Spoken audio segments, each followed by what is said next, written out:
On October 14th, I attended the board meeting of the Iowa Public Television Board because I wanted to express my concerns about not being allowed to participate in the congressional debate that was at Iowa Western Community College, where I graduated from and attended.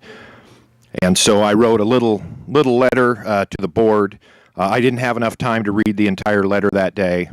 What you're about to see is just me presenting the letter to the board and explaining why I was there to advocate for inclusion of all the candidates in the debates broadcast on Iowa Public Television. So I'm going to show you that video, and then afterwards I'll come back and read this. So.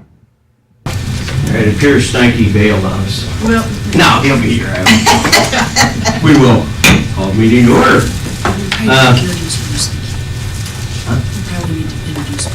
Okay, well, we'll do that. Say roll call first. okay, so, Roll call. all right. Here we go.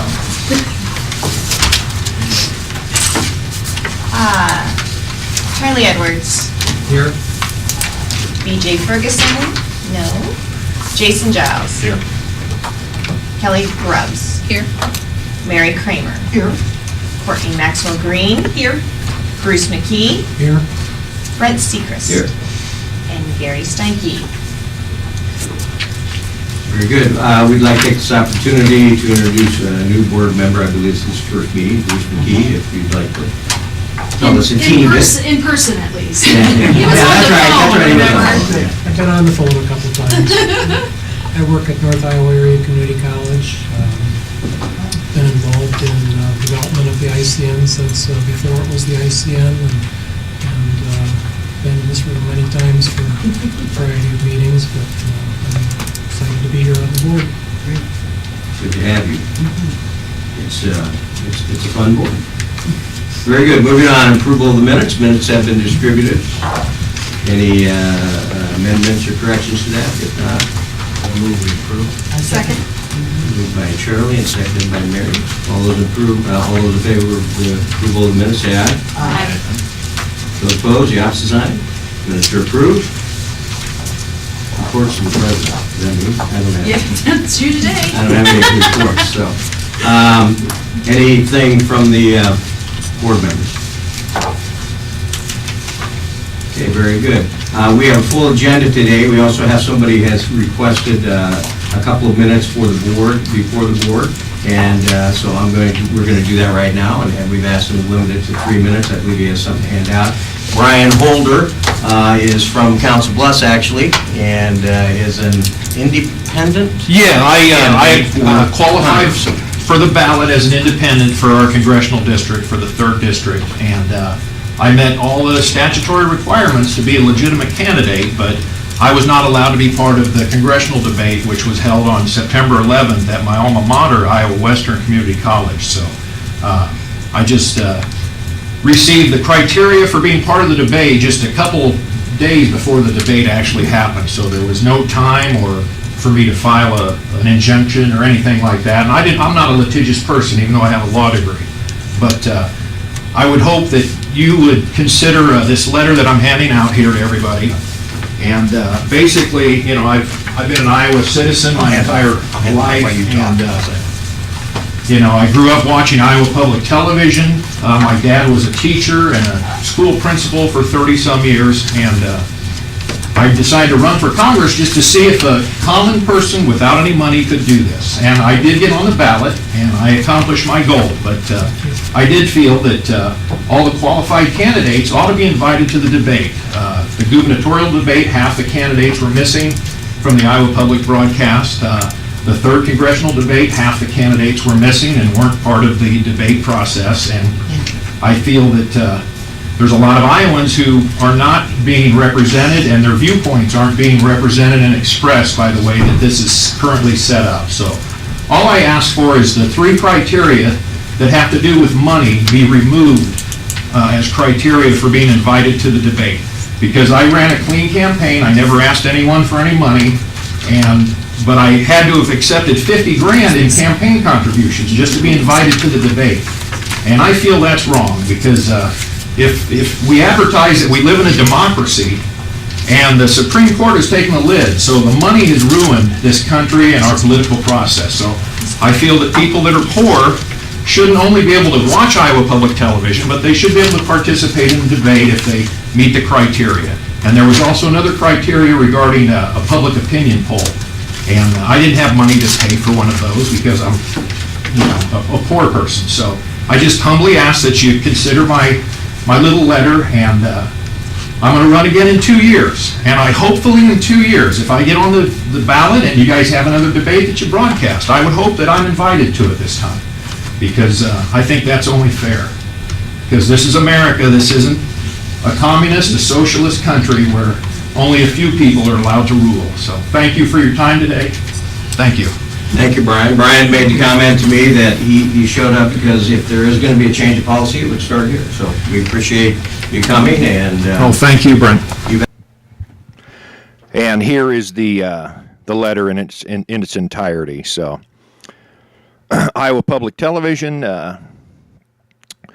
October 14th, 2014. To the IPTV Board of Directors and Editorial Board. Let me introduce myself. My name is Bryan Jack Holder of Council Bluffs, Iowa. I am a lifelong resident of Crescent Township in Potawatomi County, Iowa, and a lifelong viewer and supporter of Iowa Public Television. I am also an independent Liberty candidate for Iowa's 3rd Congressional District and certified by the Iowa Secretary of State's office to appear as a legitimate candidate for the general election on November 4th, 2014. I appear before you today as both a citizen of Iowa and a candidate for federal office. I am here to peacefully express dissent on behalf of myself and my fellow Iowa citizens in the highly discriminatory and prejudicial process and criteria which excluded qualified and certified candidates from the recent public debates broadcast by IPTV during the 2014 election cycle. IPTV's mission statement declares that, and I quote, Iowa Public Television is Iowa's statewide public broadcasting network. IPTV provides quality, alternative programming that educates, enlightens, and entertains Iowans throughout the state. A non-commercial public service mission enables IPTV to present an unequaled array of programs of lasting value to Iowans, regardless of where they live or what they can afford. More than 1 million viewers a week turn to IPTV for programming that reflects a range of interests for Iowans in all demographic categories. End quote. And I write, as a public broadcasting network controlled by state government, IPTV owes a responsibility to the public to adhere to the Constitution of the United States of America. The First Amendment requires that state governments refrain from viewpoint discrimination, prior restraint, and censorship, especially when it comes to political speech, which is treated as the most highly valued and protected form of speech. The 14th Amendment Due Process Clause requires that state government provide notice of meetings, notice of procedures, notice of criteria, and a hearing where onerous and prejudicial state action is likely to infringe upon the rights and liberty of citizens. A public appeals procedure is also a requirement of due process examination under the 14th Amendment. Finally, the 14th Amendment's Equal Protection Clause requires that, quote, no person shall be deprived equal protection of the laws. In the marketplace of ideas embodied by free and fair elections, it is beyond the scope of state government as embodied by IPTV to pick and choose which certified candidates to invite to a public debate broadcast on Iowa Public Television. IPTV has established a 7-point criteria for inclusion in the congressional district debates.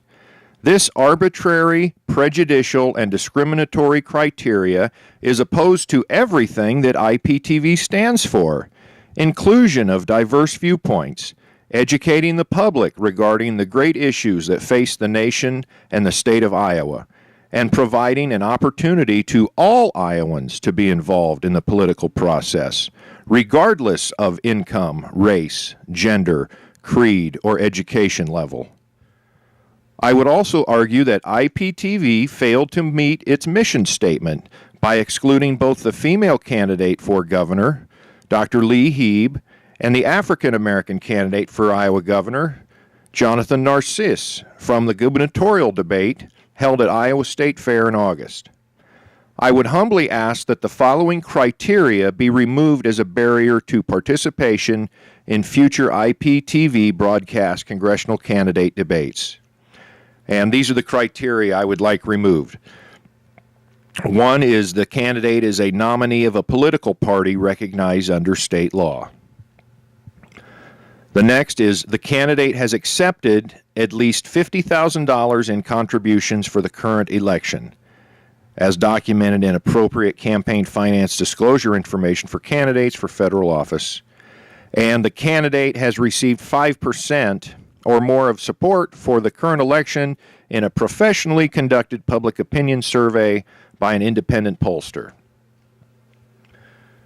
So the political party, I think independents and third-party candidates or organizations that aren't recognized yet as a party in Iowa, if you qualify for the ballot, you should be allowed to participate in the debate.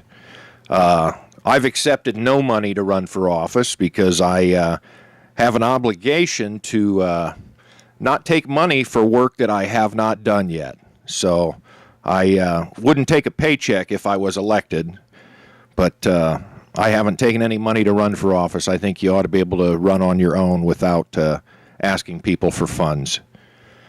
And then this public opinion poll of 5%, I'm not conducting that. I don't have the money to conduct a public opinion poll, but I'm sure I could go and do street interviews and probably generate, probably half the people would probably vote for me if I went and did street interviews everywhere. So back to my letter. IPTV advertises the congressional debates as follows, quote, "Witness democracy in action, on air, online, or in person," unquote. These debates that exclude half of the certified candidates from participation are in direct contradiction to our system of representative and inclusive government. The two major parties, the Democratic and Republican parties, don't represent all of Iowans. 1/3 of Iowa's citizens are registered as independent, yet their candidates are excluded from the debates. Democracy is government of the people, by the people, for the people, not an elected or selected few. By excluding me and the other independent and third-party certified candidates, the people of Iowa are deprived of their right to be fully informed citizens on Election Day.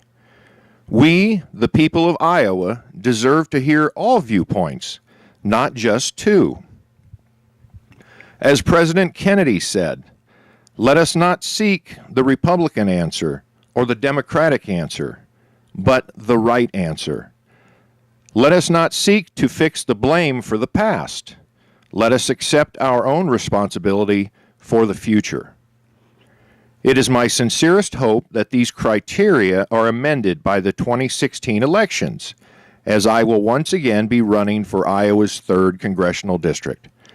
Thank you for your consideration. Sincerely, Dr. Bryan Jack Holder. And included in the letter, I also did a screen capture of the website when they were touting and saying that they had democracy in action and on air. So it's not democracy. It's an oligarchy. It's a rule by a very few powerful people. So, and then I also gave a copy of the criteria with my my notations inside. I also gave that to the board. So I haven't had a chance to follow up with them yet, but that's something that I'll be doing this winter. So.